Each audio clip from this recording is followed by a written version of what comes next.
sketching the graph of f of x. We're now going to combine all our previous knowledge to sketch a comprehensive graph given any function f of x. We want to include any extrema, intervals of increasing or decreasing, inflection points, and concavity. We will also find intercepts and asymptotes as applicable. In this example, we want to sketch the graph of f of x equals the quantity x squared minus 1 all cubed. Let's start by thinking about what is the domain of this function. So this is a polynomial function. It's actually of degree 6 if we multiplied it all out, but the domain of any polynomial is all real numbers. So that's a really good place to start. And then we'll jump into finding the derivative to analyze where this function is increasing and decreasing, and then find any local extrema.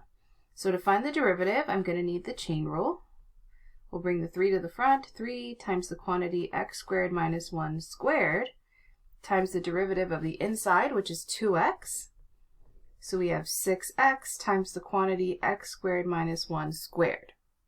And so we want to set that equal to 0, or find where it's undefined, but it's not undefined, to find those critical values. So we'll set 6x equal to 0, and to set x squared minus 1 all squared equal to 0, we can just take the inside part. So we can just set x squared minus 1 equal to 0.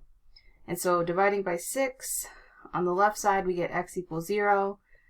Here we can solve this by adding the 1 to the other side, taking the square root of both sides, and we get x equals plus or minus 1. So we have 3 critical values, 0, positive, and negative 1. So we'll plot those on our number line from negative infinity to infinity. That's the domain. That's why it's a good first place to start. And we'll plot negative 1, 0, 1. We'll pick our test values. Let's say negative 2, negative a half, and 2. And we're analyzing f prime to tell us about f. So we're going to substitute each of these test values into f prime, right? That's the derivative. So we're going to substitute it in here. Let's recognize that when you substitute something into x squared minus 1, that whole quantity squared, it will make it positive. So we're just plugging into really 6x. So these first two quantities will be negative when multiplied by 6. And the second two quantities are positive, so multiplying by 6 will keep them positive. So f is then decreasing over the first two intervals, and then switches to increasing over the next two intervals. And from this sign analysis, we can also gather that there is a local minimum occurring because there's a change from decreasing to increasing at the x value 0. So that means we have a local minimum, local or relative minimum, at f of 0. And we do want to find this y value because our goal is to graph the function at the end of all this scratch work. So when we substitute in 0 here into the original function, this is all about the original function, we're going to get a negative 1. So f of 0 is negative 1. All right, so now we know where f is decreasing, where f is increasing, any local extrema that occur. So let's move on to find the second derivative to tell us about concavity. So we'll make some space here. So now f double prime of x, I'm going to focus on the simplified first derivative, and this now requires the product rule in order to take the derivative. So f double prime of x, we'll leave the first function alone, 6x, times the derivative of the second, which is a chain rule, 2 times x squared minus 1, times the derivative of the inside 2x, plus the second function x squared minus 1 squared, times the derivative of the first, which is 6. We're going to want to simplify this by recognizing this is two terms. We'll factor out what's in common in both. There's a 6 in common in both, and 1 copy of x squared minus 1, leaving us with, in the first term, if we took out this 6 right here, we have 2 times 2 left, which is 4, and x times x left, which is x squared. So we have 4x squared plus, we took out a 6 and 1 copy of x squared minus 1, so we have 1 copy of x squared minus 1 left. So we have 6 times x squared minus 1 times the quantity 5x squared minus 1. Make some more space here. These are long problems. So now we need to set this equal to 0 to find our possible inflection point locations. So if I set each of these equal to 0, well, I can't set 6 equal to 0. So I'll set x squared minus 1 equal to 0, 5x squared minus 1 equal to 0. So here, x squared equals 1, x equals plus or minus 1. Here I'll get 5x squared equals 1, x squared equals 1/5. So x equals plus or minus 1 over the square root of 5, or rationalized, plus or minus radical 5 over 5. So we have 4 possible inflection points. We have 4 possible inflection points. So let's go ahead and create a second number line of the domain from negative infinity to infinity and put these on there. So we have -1, negative, I'm going to leave 1 over rad 5, 1 over rad 5, and 1. And then we'll pick our test points here. So -2, here we're going to pick -1/2 will work. And then +1/2 will work for the next one. Oh, I'm sorry, 0 will work for that middle one. Between a negative and a positive is 0. This one will be 1/2. And then +2. So we have our test values there. And those get substituted into f double prime to tell us about the concavity of f. And so we're substituting those in to this, this second derivative here. And when we substitute that in, I'm going to sort of skip this like arithmetic situation and let you know that the signs are going to happen to alternate. So f double prime is going to start out positive, then negative, positive, negative, positive. So f is going to switch a bunch of times between concave up, concave down, concave up, concave down, and then concave up. Meaning that we have a lot of inflection points, right? So all of these are places where f changes concavity, right? And they're in the domain of the original function. So we have quite a few inflection points. So I have f of -1 and f of -1 over rad 5, and then f of 1 and f of 1 over rad 5, the positive versions. So remember, what we're going to do is substitute these back into the original function. So when I plug in -1 into that original function, that was -1 squared minus 1 cubed. So if I do this computation, I'm going to get 0 cubed. So I get f of -1 equals 0. And for a similar reason, when you plug in 1, I also get 0. So I found that some x-intercepts to this graph. And then when I plug in -1 over rad 5, so I'm going to have -1 over rad 5 squared minus 1 cubed. I'm going to end up with 1 over 5 minus 1 cubed. So this is -4/5 cubed, or -64 over 125. And since we are trying to graph this, I'm going to approximate this value. Actually, this is -0.512. And through similar computations, we're going to get f of 1 over rad 5 is also negative 0.512. So from here, we're going to graph one big number line with all of our key values from the two number lines above. So negative infinity to infinity, we're going to have negative 1 over rad 5, 0, positive 1 over rad 5, and 1. And over each interval, I'm going to describe both the intervals of increasing and decreasing and concave up and concave down. So over this first interval here, I was a decreasing function that was also concave up. So from negative infinity to negative 1, decreasing concave up. Then I switched to decreasing concave down. And then I switched back to decreasing concave up. So I'm just combining those two sign charts from above. And then for the rest of the way, I'm increasing, but I switch concavity. So I'm increasing concave up, increasing concave down, and then increasing concave up.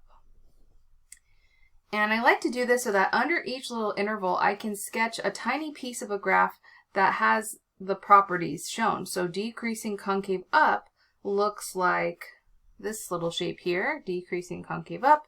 Then I have decreasing concave down. And then back to decreasing concave up. So I was always falling from left to right, but the concavity changes. And now here, these are all increasing. I'm rising from left to right, but the concavity changes. I'm concave up, increasing, increasing concave down, and increasing concave up. So I think this intermediate step, although not necessary, is really helpful before we take all this information to a XY plane. So now let's do that. We're going to create an X and Y axis. We're going to label those same X values we did on this number line above. So 0, 1 over the square root of 5, 1, negative 1 over the square root of 5, and negative 1. And we know the outputs of these values from the work that we did above. So when we substituted in 0, we got out negative 1 because that's our local minimum. So we could, if we want to, label that. We can just kind of put LM to remind ourselves of that. And then all the other X values involved were inflection point values. So at positive and negative 1 over rad 5, that was negative 0.512. So about here and here, I have some points. And then 1 and negative 1 were x-intercepts. So I have the y values of each of these points, and now I know what shape to create over each of these intervals because of the work above. So from negative infinity to negative 1 over here, I have a decreasing concave up shaped graph. And then I'm decreasing and concave down on the next interval. That's the extra little piece there. Then I'm decreasing concave up, increasing concave up, so there's my local min is verified, and then increasing concave down, and increasing concave up. So this is my graph of f of x, which as a reminder was x squared minus 1 all cubed. In this next example, we're going to sketch the graph of f of x equals the cube root of the quantity x squared minus 9.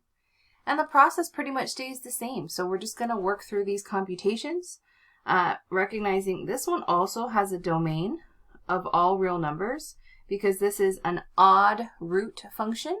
So we can substitute anything into an odd root. And then we'll get started with the derivative. Well, let's think about this first as x squared minus 9 to the 1/3 before we take the derivative. So we have f prime of x by the chain rule is 1/3 times the quantity x squared minus 9 to the negative 2/3 times 2x. And so this is 2x over 3 times the quantity x squared minus 9 to the positive 2/3.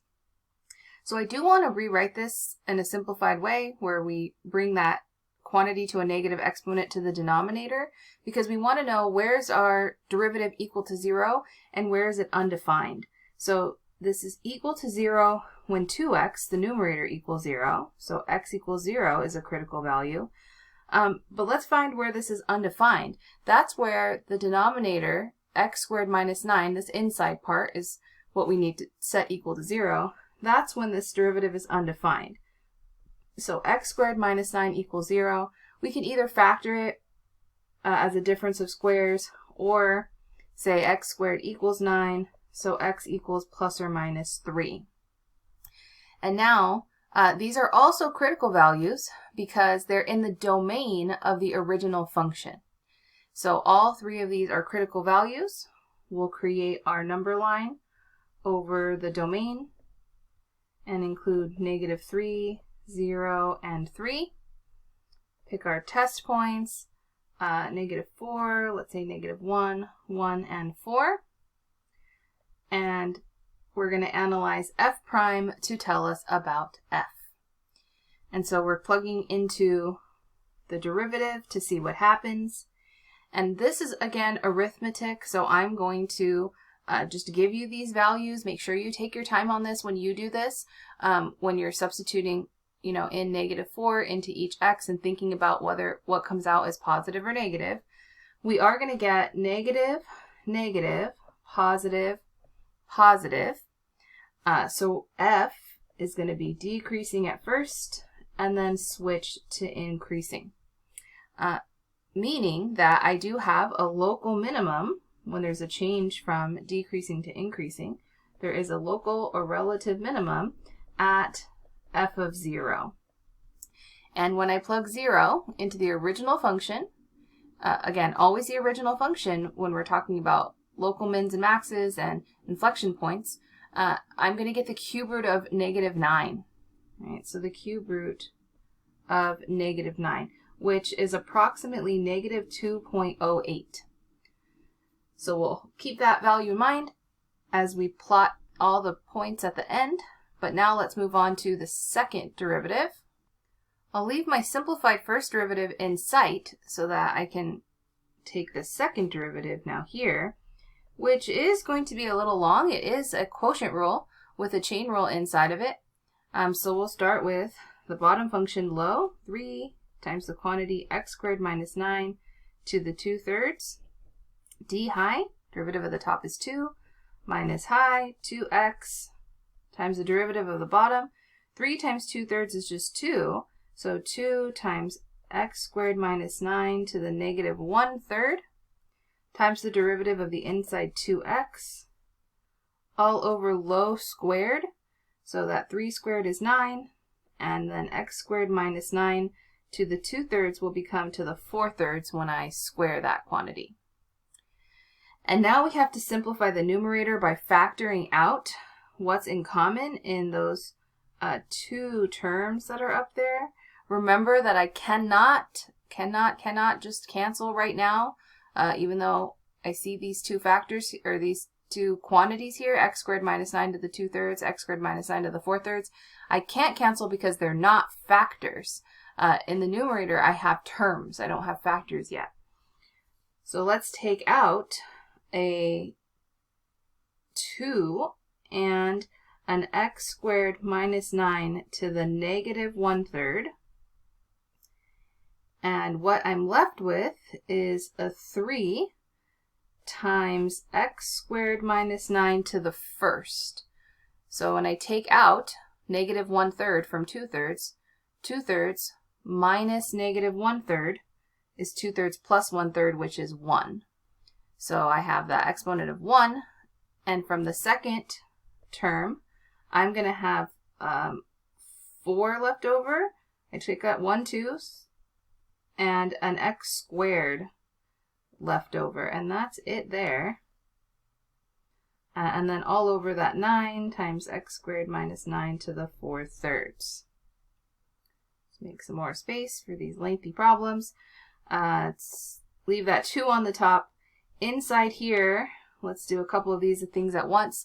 I have 3x squared plus negative 4x squared, that's a negative x squared, minus 27, and then all over the 9's on the bottom, and then I'm going to have x squared minus 9 to the 5/3. So what I also did was bring x squared minus 9 to the negative 1/3 to the bottom, and I add those exponents together. So here is my simplified derivative. Whew, took some work. Now, to find the possible inflection points, I have to set this equal to 0 and figure out where it's undefined. So I'm going to set negative x squared minus 27 equal to 0, or at least I'm going to try to do that. If I add the x squared to the other side, I should recognize, yeah, this isn't possible. I can't square a number and get out a negative, right? I can't take the square root of a negative. So that's not going to yield any values. And then if I set x squared minus 9 equal to 0, I am going to get that plus or minus 3 again. So my number line for the second derivative is only going to have plus or minus 3. So let's put some test values, negative 4, 0, 4. We plug those into the second derivative. That second derivative was right here. And again, I'm going to skip the arithmetic portion and just tell you that these switch from negative to positive to negative. Obviously, that doesn't always happen. And so we're going to have concave down, concave up, and concave down. So we have inflection points at both x values, at negative 3 and positive 3. So we have these inflection points of f at f of negative 3 and f of positive 3. And what works out actually nicely about this is when we plug in negative 3 and positive 3 into the original function, so it was the cube root of x squared minus 9, so negative 3 squared minus 9, I get out 0. And even if I plug in the positive one, I get out 0. So I found x-intercepts here. And now we'll put all of this work on one big number line to create those shapes. So negative infinity to infinity are key values from both sign charts above, negative 3, 0, and 3. And we'll describe what's happening. So we have decreasing concave down for the first interval, decreasing concave up for the second, increasing concave up for the third, and increasing concave down for the fourth. So those shapes, decreasing but concave down, decreasing but concave up, increasing concave up, and increasing concave down. So we have our general shapes over each interval, and we conclude all of our hard work by being able to put this on an XY plane. So we'll label our key values here, which were the x values were just 0, 3, and negative 3. And what did we know? Well, at 0, we got out that approximate value of negative 2.08. And we said, again, that was a local minimum. And then at 3 and negative 3, those were x-intercepts. Right? So the general shape here on this one, decreasing concave down, decreasing concave up, increasing concave up, and increasing concave down. So this is a pretty detailed sketch of the cube root of x squared minus 9. And unlike the last problem, the last one was a polynomial, and from pre-calculus we did have some strategies for graphing polynomials that we could factor nicely. But this cube root of x squared minus 9, before calculus, we didn't really have techniques for sketching a graph with such detail, but now we can. In our next example, we want to sketch the graph of f of x equals x to the 5/3 minus 5x to the 4/3. And the process is going to be exactly the same as the previous examples. We're just looking at different types of functions. And we're looking at functions that we wouldn't normally be able to graph in a pre-calculus class. So the first polynomial, we would be able to sketch a rough graph of it from pre-calculus, but with all the detail of the concavity and increasing, decreasing, maxes and mins, we wouldn't have been able to. And something like this, x to the 5/3 minus 5x to the 4/3, we definitely wouldn't have been able to graph in a pre-calculus class. We'll start by thinking about the domain. The domain of this function is actually going to be all real numbers, because if we turn it back into its radical form, this would be the cube root of x to the 5th minus 5 times the cube root of x to the 4th. And remember that cube root functions can have any number underneath them, positive or negative. So there's no domain restrictions when it's an odd root function. If it was an even root, then we can only have numbers greater than or equal to 0 underneath the radical. So here our domain is all real numbers, negative infinity to infinity. And we'll proceed with finding the derivative. So f prime of x by the power rule is 5/3 x to the 2/3 minus 20/3 x to the 1/3. And then to set this equal to 0, I'm going to factor it. I'm going to factor out a 5/3 x to the 1/3. So I can take out a 5 from 20, and then I can take out the 1/3, and the smaller of these two exponents involved is x to the 1/3. So from this first term, if I take 1/3 away from 2/3, I'd have x to the 1/3 left over, minus just the number 4. If I divide out the 5 from the 20, I have 4 left, but I took the 1/3 out and the x to the 1/3 out. So now I would set each of these pieces equal to 0. And so from this first term, I'm just going to get x is equal to 0. And if I set x to the 1/3 minus 4 equal to 0, I'll get x to the 1/3 equals 4. And to get rid of the exponent of 1/3, I would have to cube both sides. So I have x is equal to 64 as my other critical value. So now we can take our two critical values, 0 and 64, and put them on a number line of the domain negative infinity to infinity. Plot 0 and 64.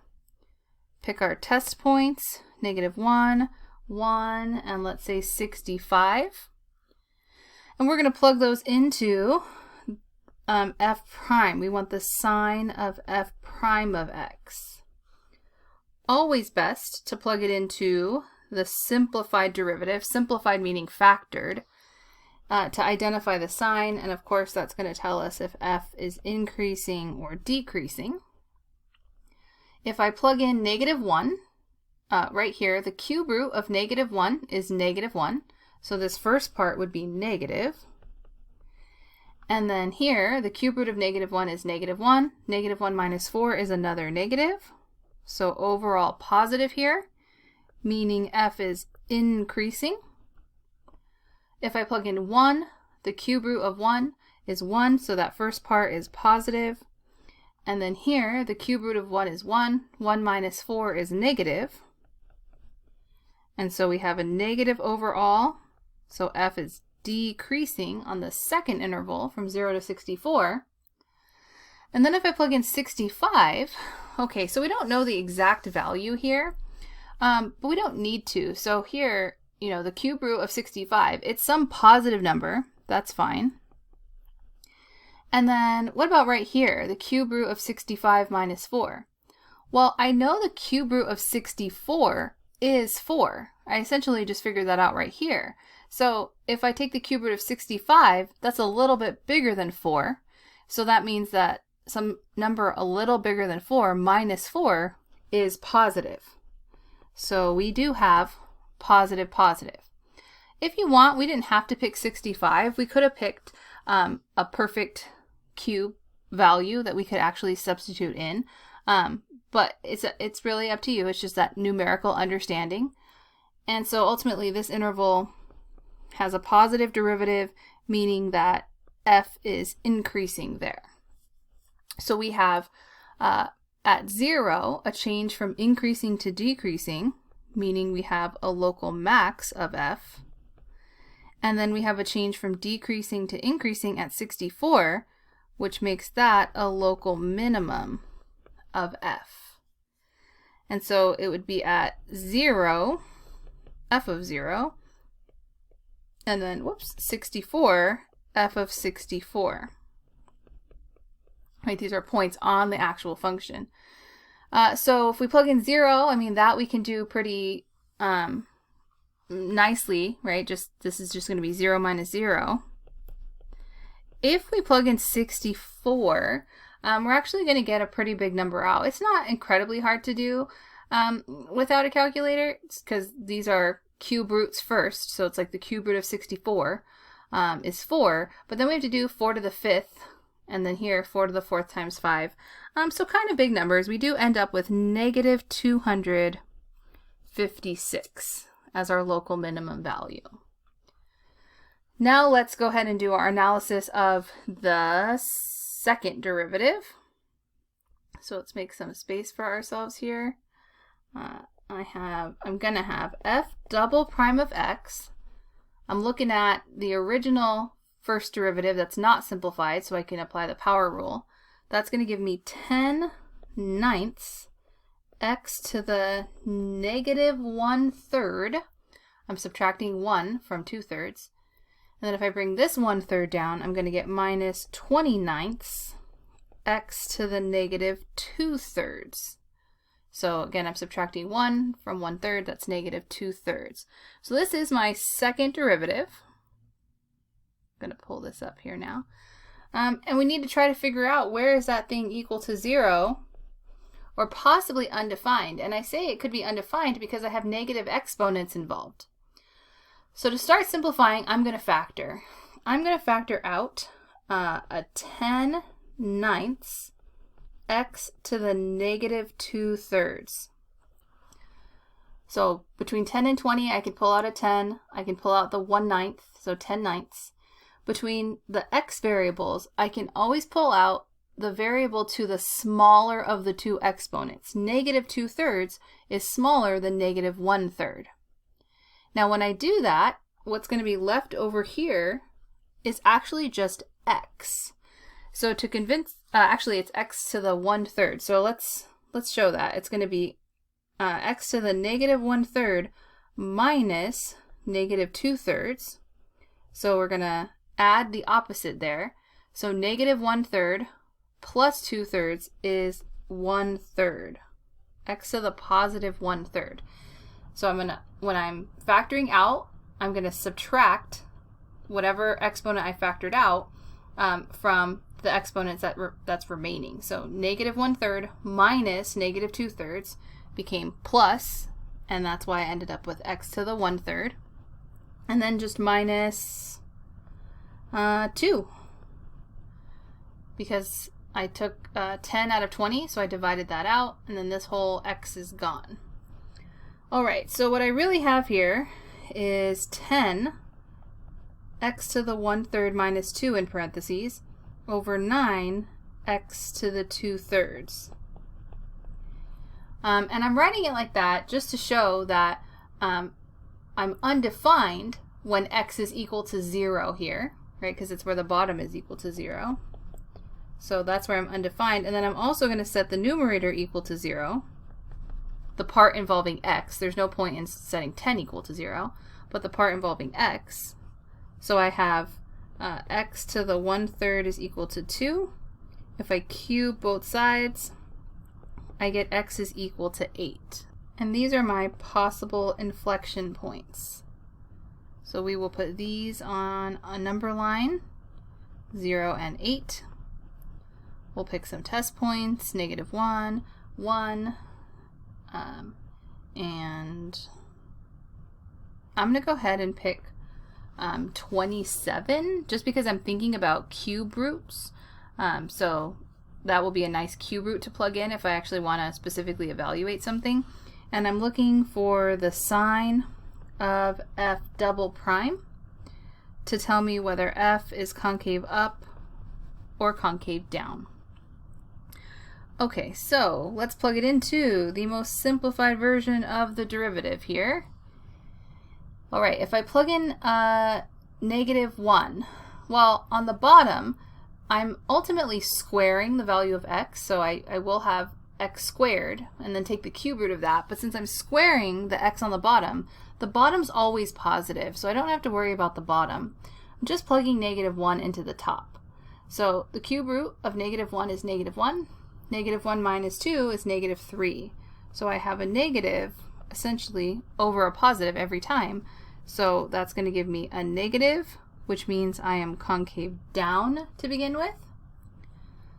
When I plug in 1, again, the bottom's always positive.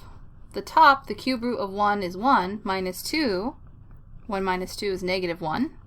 So overall, this interval is negative. So I stay concave down.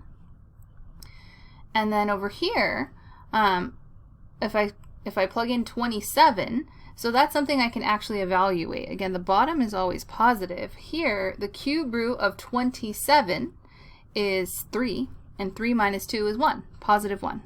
So we end up with a positive interval. And so f is concave up on that last interval. That being said, we have one inflection point value at 8. So I have an inflection point of f at 8, f of 8. Now f of 8 is something that we can definitely evaluate without a calculator. So f of 8 is 8 to the 5/3 minus 5 times 8 to the 4/3. So first what we would do is the cube root of 8, which is 2, and then it's 2 to the 5th.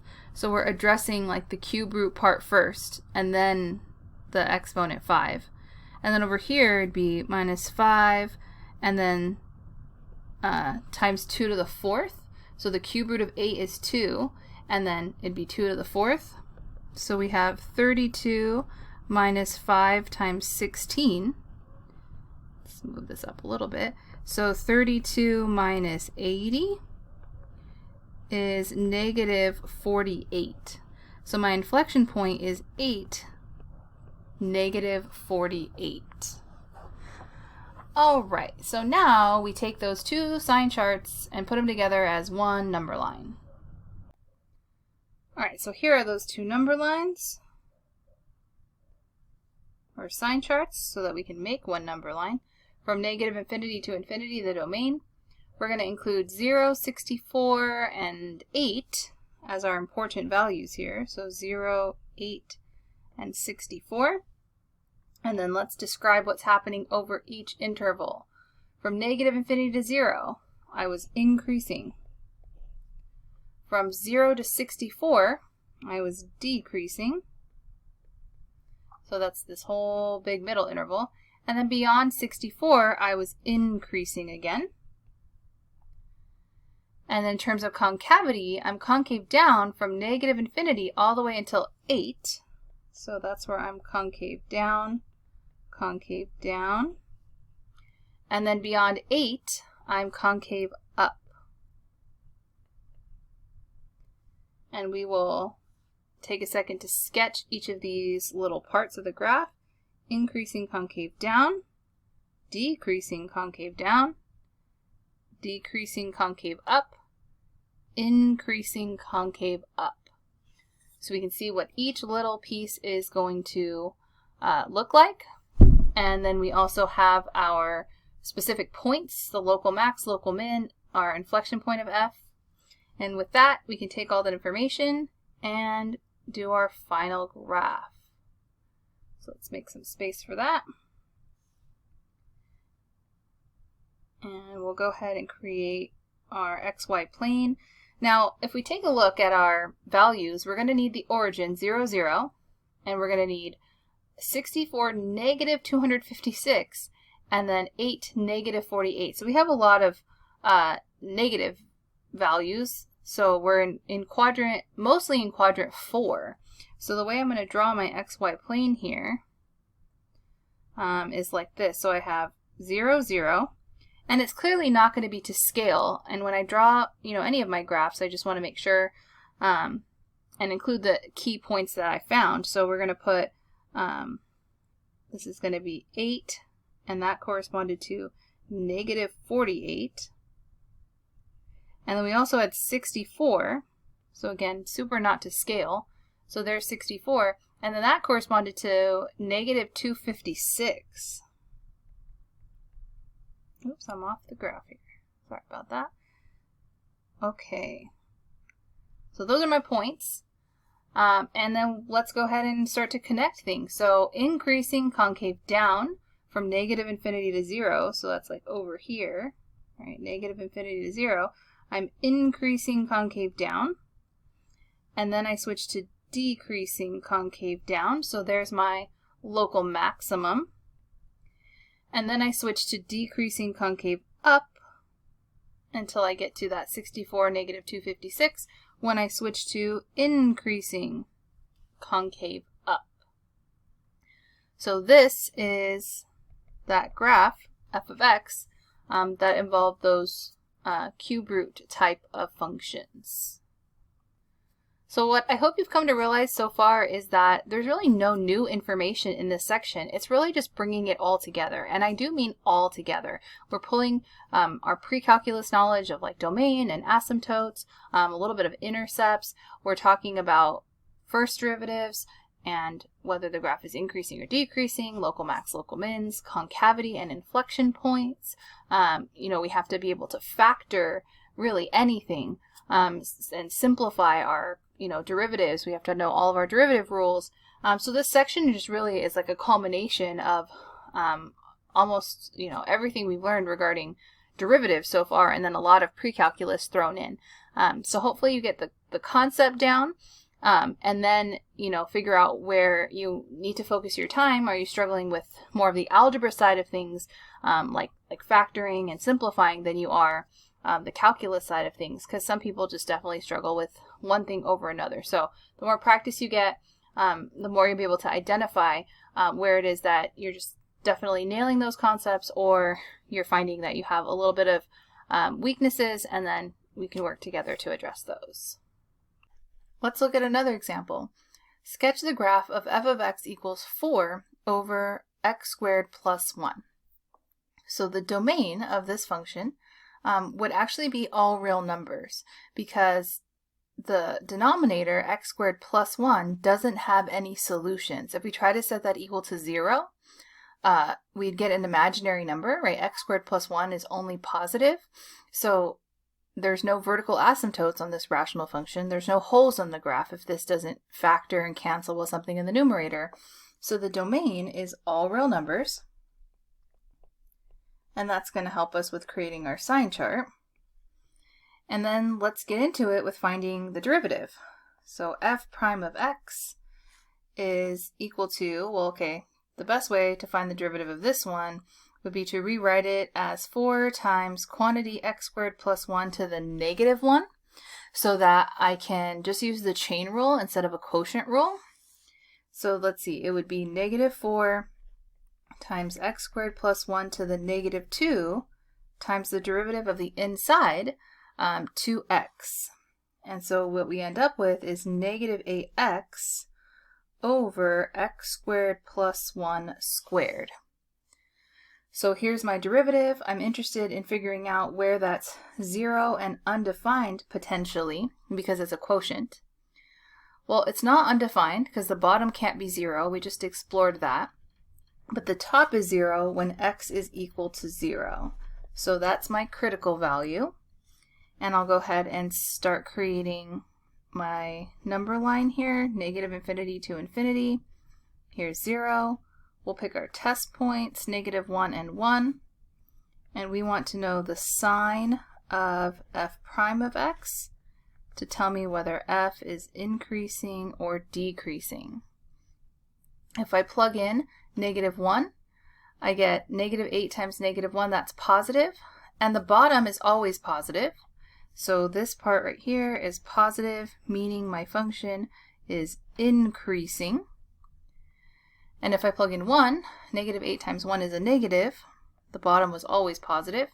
So we have f is decreasing over this interval from 0 to infinity. And a change from increasing to decreasing gives me a local maximum. So I have a local max where the x value is 0. So I have a local max of f, right, at 0, f of 0. Well, let's plug 0 into our original function f. If I plug in a 0 here, I get 4 over 1. So I get 0, 4. And that's it for analyzing the first derivative now. We move on to the second derivative. So if I look at my most simplified derivative, -8x over x squared plus 1 squared, this is going to require the quotient rule. If we wanted to move x squared plus 1 squared to the top and make it a negative exponent, it would still require the product rule. So it's kind of really up to you which rule you prefer, the quotient rule or the product rule. I'm just going to move forward with the quotient rule here after making some space for myself.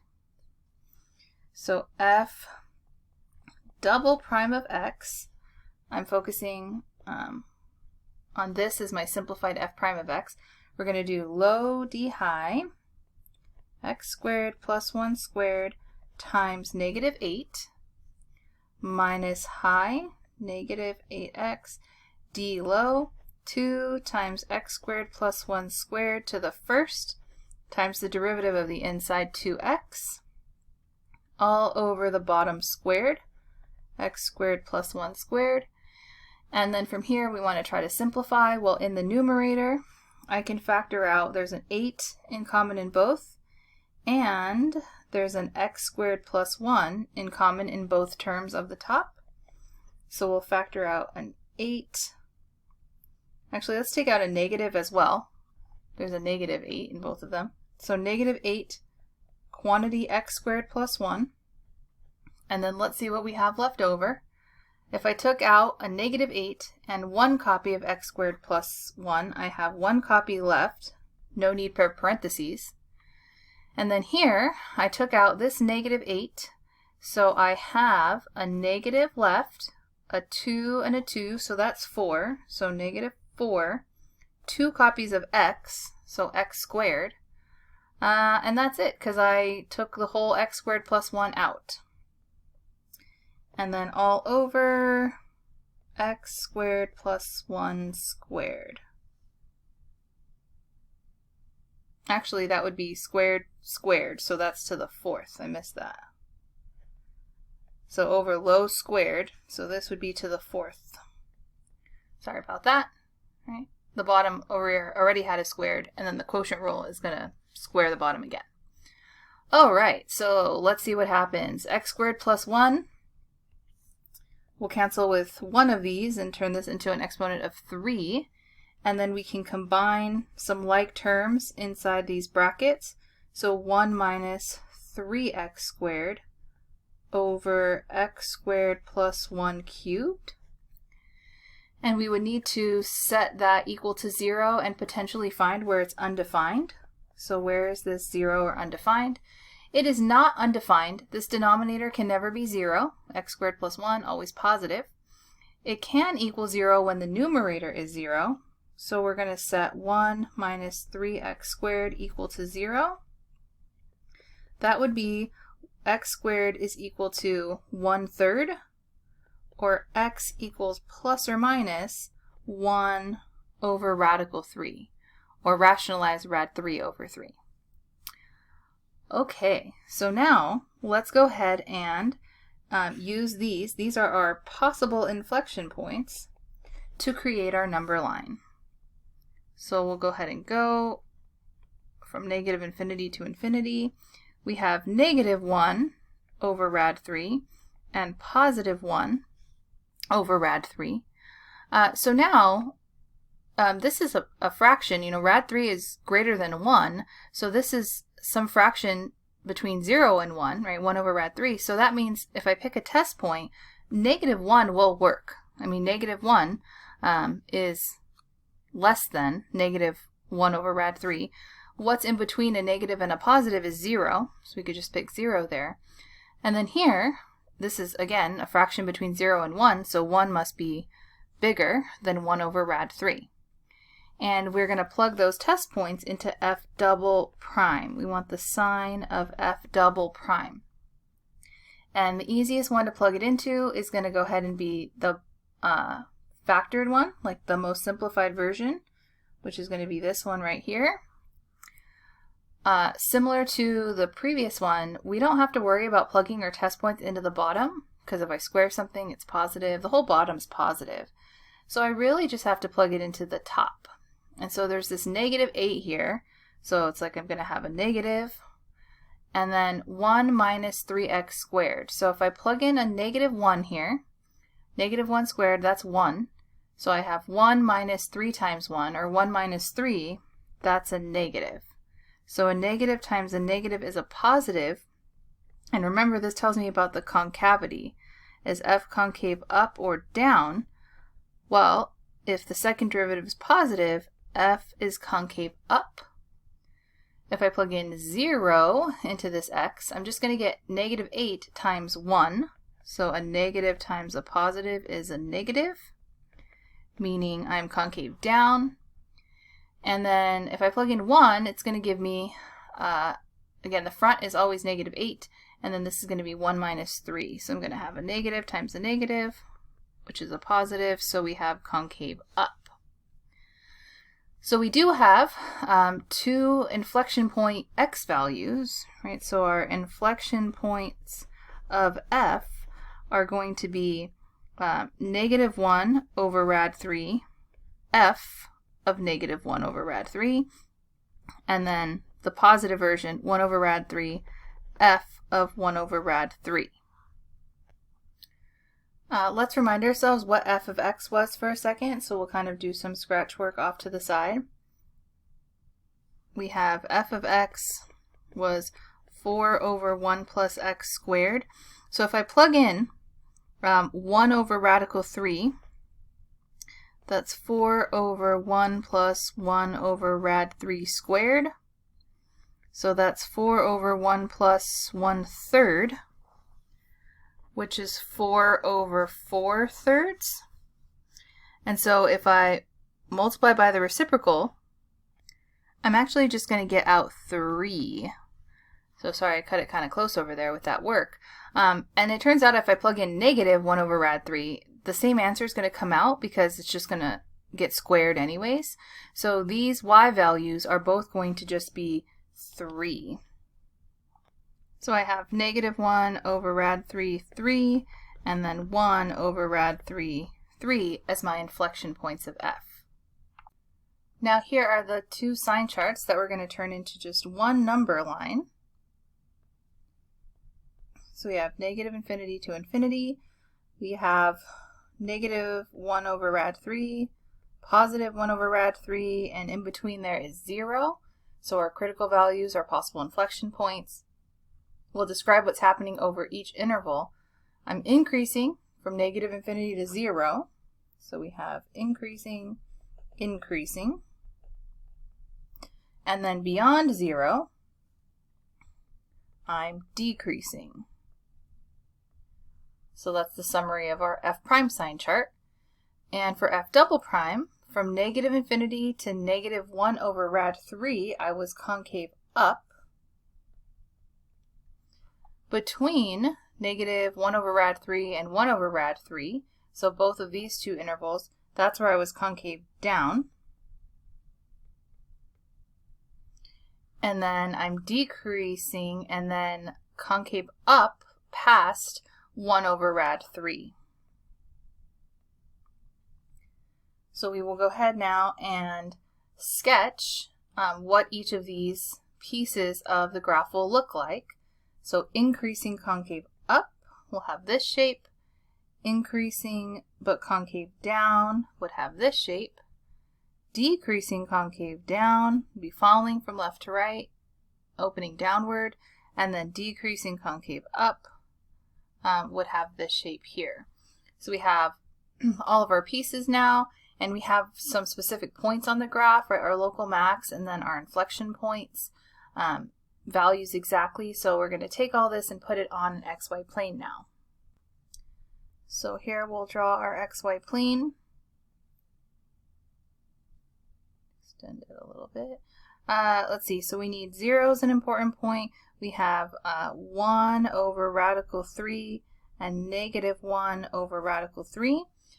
So those are the important values along the x-axis, and then for the y-axis we need an output of 4 and then outputs of 3. So we'll do our tick marks 1, 2, 3, 4. And then we'll start to mark our points. So we have 0, 4 was the local max, and then each of these were up at 3. And then we're going to go ahead and start to piece together our graph. So we have from negative infinity to negative 1 over rad 3, I have this increasing concave up piece. So looking something like this, but hopefully you can kind of see, well, is this just going to keep going down forever, or is there maybe an asymptote there? And so we're going to take a second to rewrite the original function, 4 over x squared plus 1, and remind ourselves this is a rational function, and although we didn't find any vertical asymptotes, this does have a horizontal asymptote. So if we didn't catch it in the first step, hopefully when we go to graph it, we catch and remember that this would have a horizontal asymptote of y equals 0, of the x-axis. So if we think about limits at infinity, right, the bottom's growing bigger faster, so the whole thing's going to go to 0. So that being said here, when I continue this graph, I want to be approaching the x-axis there. Let me do that with a different color. So I want to indicate that there is a horizontal asymptote along the x-axis. So now let's go ahead and keep going, right? So this should kind of be all one piece. Made it look a little broken up. And then between negative 1 over rad 3, 0, I have increasing concave down. And then 0 to 1 over rad 3, decreasing concave down. And then finally I'm decreasing concave up, so I can see that piece is also going to approach the asymptote on the other side. So this is a comprehensive graph of our function f of x, 4 over x squared plus 1.